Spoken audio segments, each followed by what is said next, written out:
Fala galera e sejam bem-vindos a mais uma aula, se liga aí.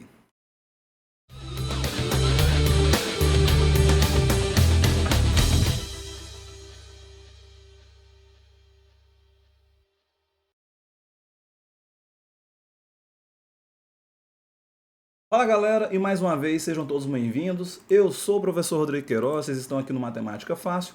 E galera, hoje a gente vai falar ali sobre a classificação dos tipos de frações. Dá uma recordada, né, do conceito de fração e também ver ali os seus tipos de frações e algumas transformações que nós podemos fazer. Mas antes disso, né, já sabe, já vai lá, senta o dedo no like, se inscreve no canal, ativa as notificações, compartilha com a galera e vem comigo, vamos falar aqui sobre os tipos de frações hoje, ok? Galera, já é do nosso conhecimento o seguinte, que nós temos ali formas diferentes de frações, tipos distintos de frações.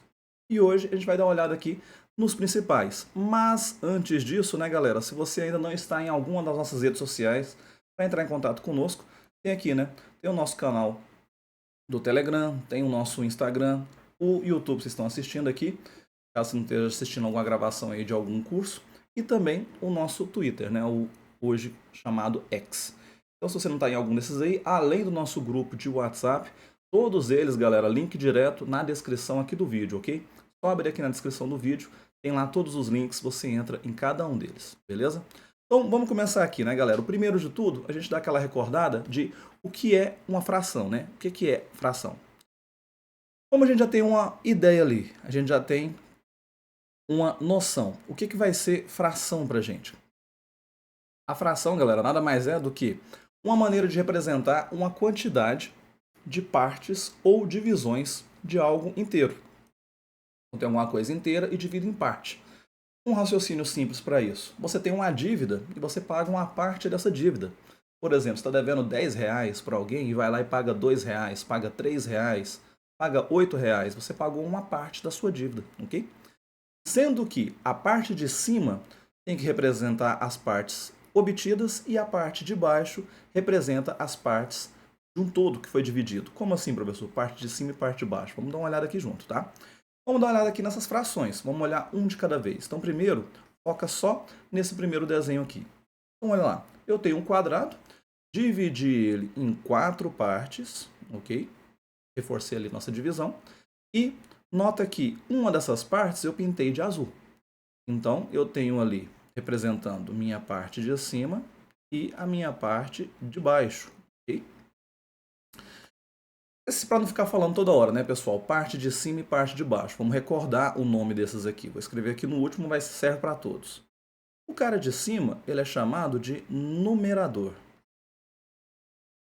E o cara de baixo, para recordar o nome dele, né? Vou colocar ali o começo da palavra para você lembrar. O de baixo, então ele é o denominador.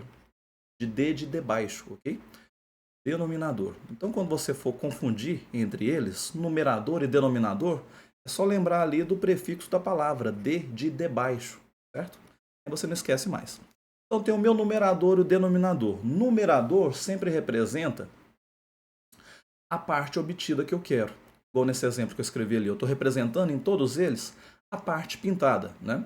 Então, se eu tenho uma parte pintada, um quadradinho pintado, de um total de 1, 2, 3, 4 quadradinhos. Então, 1 sobre 4, 1 quarto. Okay? Olha o outro. Eu tenho o meu numerador sendo 1, por quê? Porque eu tenho apenas uma parte pintada. De um total de quantas partes? Contabiliza lá comigo, né? Quantas partes eu tenho? 1, 2, 3, 4, 5, 6, 7, 8 partes. Nota que o meu total, como o nome indica, né, o meu denominador, é em quantas partes eu dividi a minha figura, a minha dívida, o que quer que seja. Né? E eu estou representando aqui, por exemplo, né, as minhas frações estão representando a parte pintada. Se eu tenho apenas uma parte pintada, então por isso que eu coloquei 1 sobre 8, 1 oitavo. A outra ali, do mesmo jeito. Olha lá, eu dividi em 3 pedaços. Então, sobre 3. Eu tenho apenas uma parte pintada, então 1. 1 sobre 3 ou 1 terço, ok?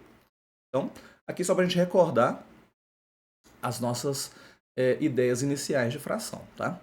E a gente vai ter nossos tipos de fração aqui, galera, que eu tenho que lembrar. Essas frações, algumas frações têm nomes específicos de acordo com a sua montagem. E a gente vai ver elas aqui agora, uma de cada vez. Primeira que vamos ter aqui, a chamada fração própria. E vão ter nomes parecidos, então cuidado com isso. Fração própria, galera, vai ser aquela onde o numerador, ou seja, o cara de cima, ele é menor do que o denominador. E aí eu coloquei aqui alguns exemplos para a gente ver isso. Então olha lá. 1/2 numerador menor que o denominador. Ok, é uma fração própria. 5/9 numerador é 5, denominador é 9. Então o de cima é menor do que o de baixo. Ok. E 6/13, mesma ideia. Olha lá. Numerador, que é o de cima, ele é menor do que o de baixo.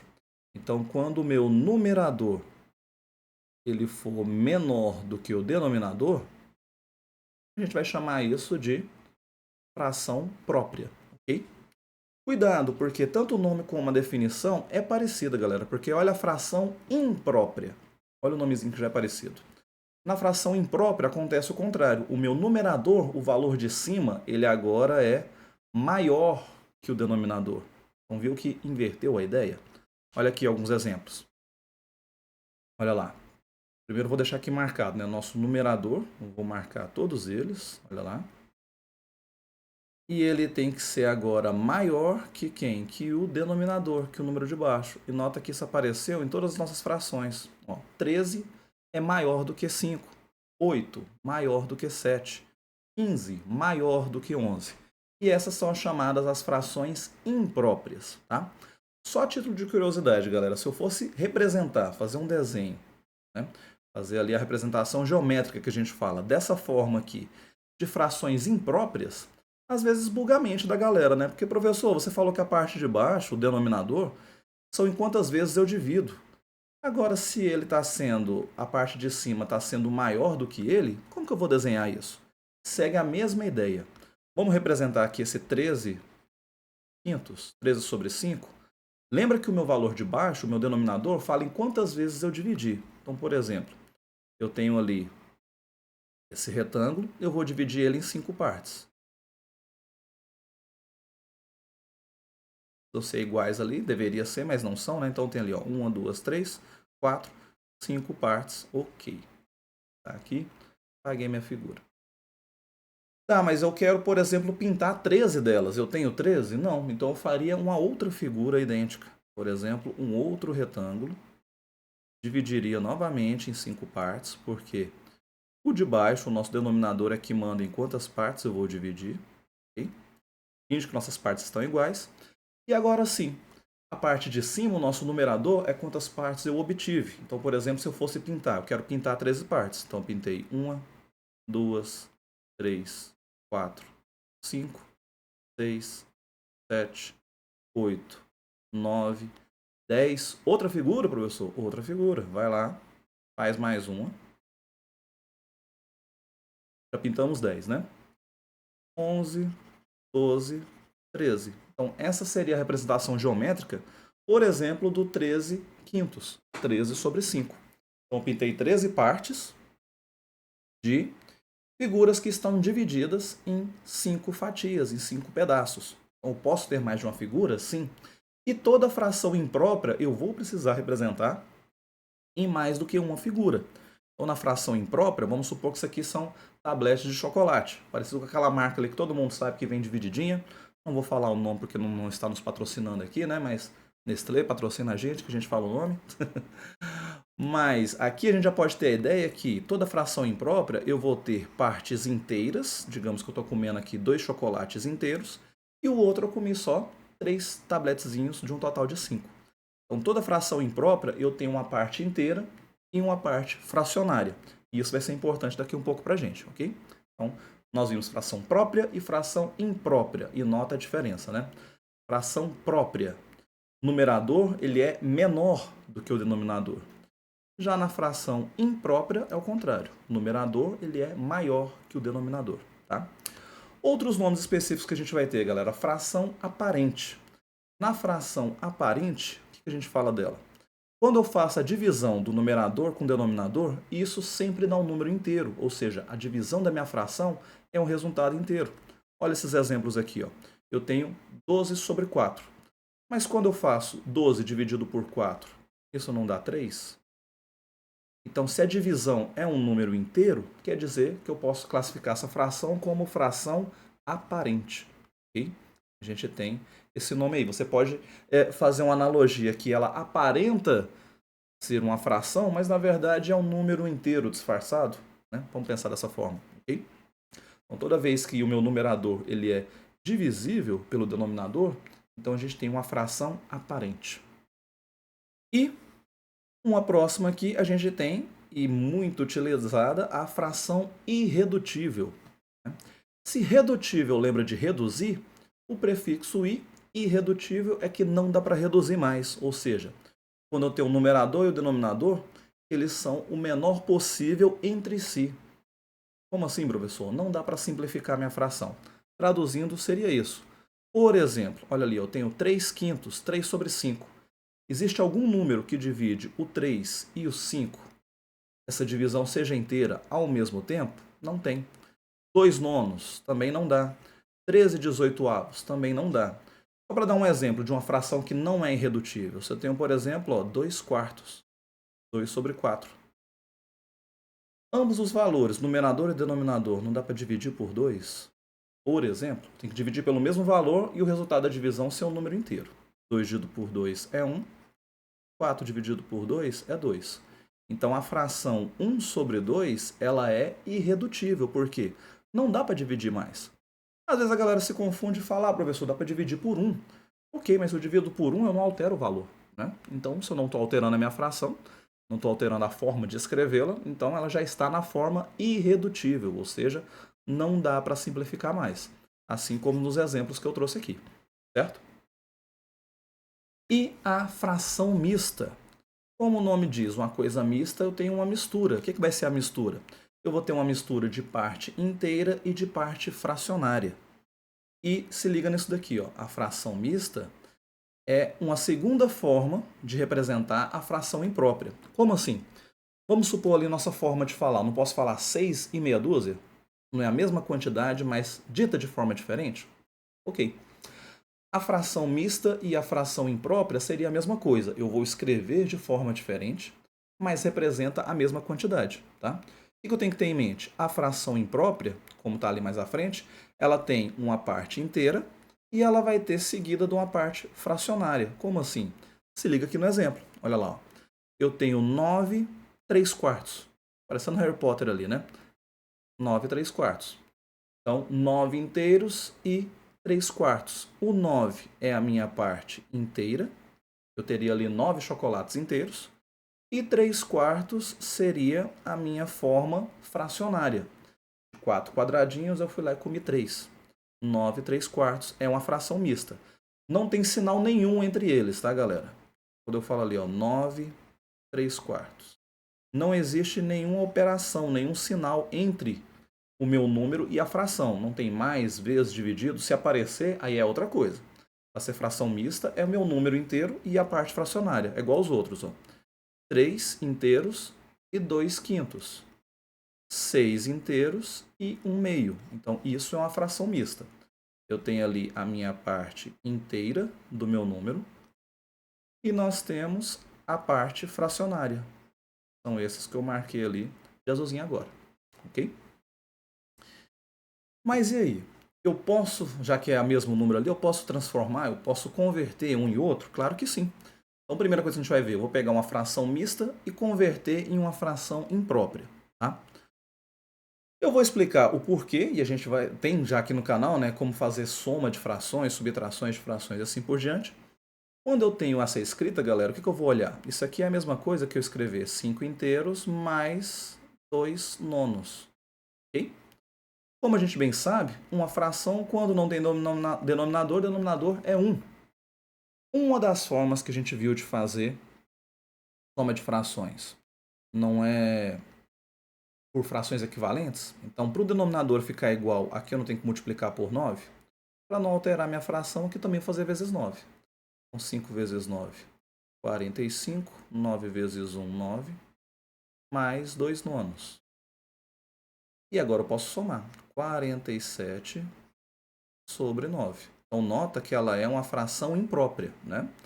O meu numerador ele é maior que o denominador. Então, se eu falo 5 inteiros e 2 nonos, ou 47 sobre 9, é a mesma fração, só está escrita de formas diferentes. Lembra do exemplo que eu falei lá, do 6 e meia dúzia, tá? Só que toda vez eu vou ter que fazer todo esse cálculo? Não, galera. A gente tem uma forma prática de fazer isso. E eu vou reescrever ele aqui inteiro. E de novo, 5 inteiros e 2 nonos. Forma prática de resolver isso. Passar de mista para imprópria. Eu vou multiplicar esses dois números e o resultado eu vou somar com o numerador.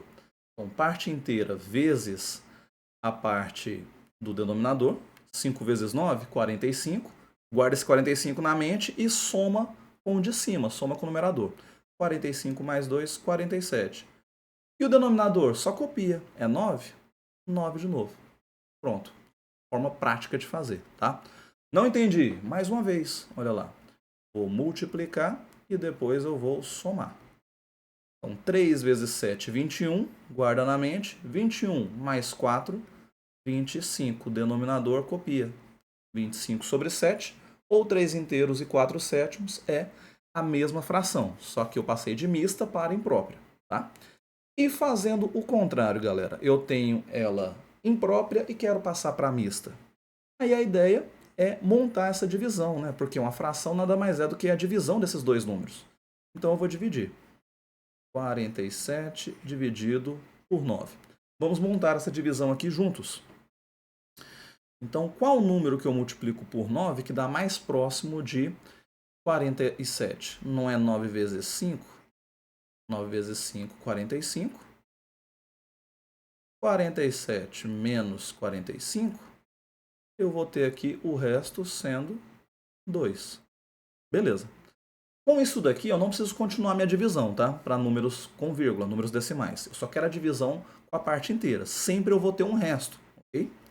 E como é que fica a escrita desse número? Olha ali. A parte do quociente, a parte inteira da minha divisão, é a minha parte inteira da fração. O resto vira o nosso numerador, é o valor de cima. E o denominador, assim como lá na mista, vou só copiar. Era 9, continua 9. Tá? Então, se eu falo 47 sobre 9, ou 5 inteiros e 2 sobre 9, é a mesma quantidade, só que um é a fração imprópria, o outro é a fração mista, ok? Basta montar a divisão, como a gente fez ali. Mais um, para a gente pegar a ideia. Vai lá e monta a divisão. 25 dividido por 7. 7 vezes qual número fica mais próximo de 25? Não vai ser ali 7 vezes 3, que é 21. 25 menos 21, eu vou ter como resto 4. Então, meu quociente é a parte inteira, 3. E denominador já vou copiar, né, que é o 7. A parte de cima é o resto da divisão, é 4. Então, 3 inteiros e 4 sétimos, ou 25 sobre 7, é a mesma fração, só que escrita de forma diferente, ok? Então, aqui a gente viu a revisada ali sobre o que são as frações, os nomes das frações, né, as classificações, e transformar mista para imprópria, imprópria para mista, ok? Vejo vocês na nossa próxima aula. Até lá!